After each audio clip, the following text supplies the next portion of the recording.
حدیبیہ کے مقام پر جب صحابہ نے پڑاؤ کیا، عثمان غنی رضی اللہ تعالیٰ عنہ سے فرمایا جاؤ تم جا کے اپنے رشتہ داروں سے کہو ہم لڑائی کے لیے نہیں آئے، ہم تو عمرے کے لیے آئے ہیں۔ حضرت عثمان غنی گئے تو انہوں نے کہا کہ عثمان ہم عمرہ انہیں نہیں کرنے دیں گے، لیکن اللہ کا گھر سامنے ہے، چلو تم آئے ہو تو طواف کر لو۔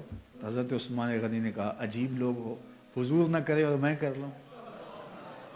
اللہ اکبر۔ اچھا، صحابہ کے ذہن میں بھی یہ بات آئی، ان کو طواف کا وہاں موقع مل گیا ہوگا، بچھڑے ہوئے تھے، کتنا عرصہ ہو گیا تھا مکے کو چھوڑ کے آئے ہوئے۔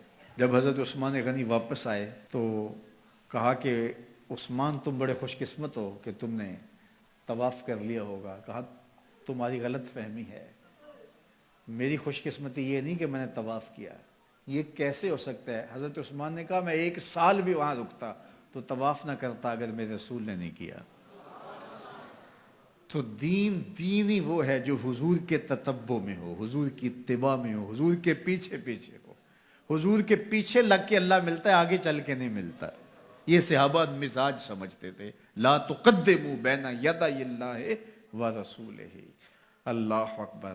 اس لیے خدا تک پہنچنے کا راستہ ہی یہی ہے، بخدا خدا کا یہی ہے در، نہیں اور کوئی مفر مکر، جو وہاں ہو یہیں آ کے ہو، جو یہاں نہیں وہ وہاں نہیں۔